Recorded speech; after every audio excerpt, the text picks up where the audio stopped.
In these days of high and rising home energy costs and increasing environmental concerns, what Canadians need are real energy facts and also some real home insulation stories, and that's what you'll get here in this video. Fact number one may be the most telling of all, and that's quite simply that Canadians use lots of energy.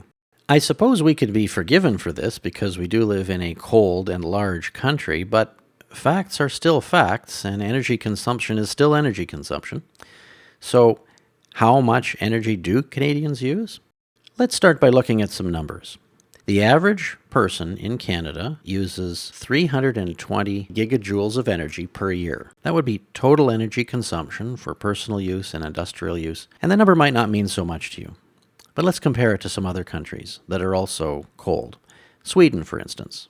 Per capita energy consumption there is just 215 gigajoules. Norway comes in at a little bit more, 270 gigajoules. Denmark is really remarkable at 130 gigajoules per person on average. Even the United States, a country not exactly known for its economical use of energy, only comes in at 290 gigajoules, considerably less than our own 320. Of these figures, about 15% is used for home heating and cooling. This is similar to the amount used for transportation, except in the case of homes, we can drastically reduce this amount through the use of insulation. Fact number two is that home insulation offers the greatest single potential area for gain of all the other energy issues in our lives. It offers the most low-hanging fruit, so to speak, and to make this point, I want to share a few numbers with you. The first is that 80% of all Canadian homes require an additional 7.5 inches of insulation in the attic just to meet the current minimum building code standards for new homes. Another thing to understand is that the benefits, or the payback, begin as soon as that insulation goes in. So how long does the payback period take? Well, generally, it's 3 to 10 years, depending on the state of insulation in your house now. After that, the savings go directly into your pocket, and they benefit the environment too. The third fact to understand is that insulation is green. Of course, that makes sense, but what you might not realize is just what the numbers are behind that fact. To begin, you need to understand something called full retrofit potential. This is what people in the energy analysis industry call the total amount of benefits that would be enjoyed if every Canadian home were as insulated as it should be. The short form is FRP, and let's look at some of the savings that would happen if Canada did reach the FRP level. The first thing that would happen is that we would burn 2.5 billion cubic meters less of natural gas each year. Now, that number's way too big to understand, but it's the equivalent of the gas required to heat 1 million homes in Canada each year, year after year. In addition to this, we'd also save 11.2 billion kilowatt hours of electricity each year. Once again, that's a really huge number. It's hard to understand what it means.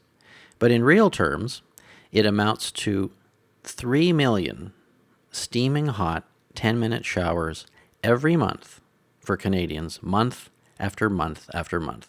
That's the magnitude of just the electricity savings.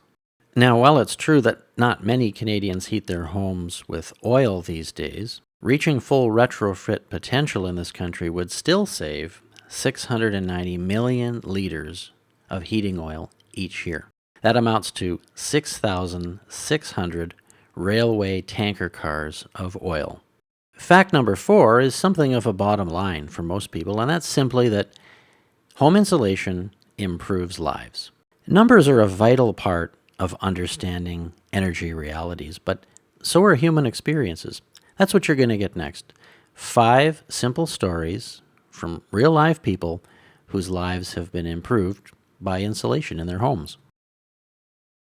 Our house is definitely warmer with more even temperatures after blowing insulation into the attic.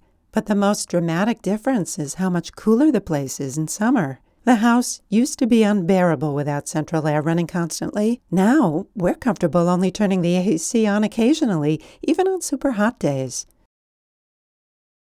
We moved into our house in 2007, and insulation was one of the first upgrades.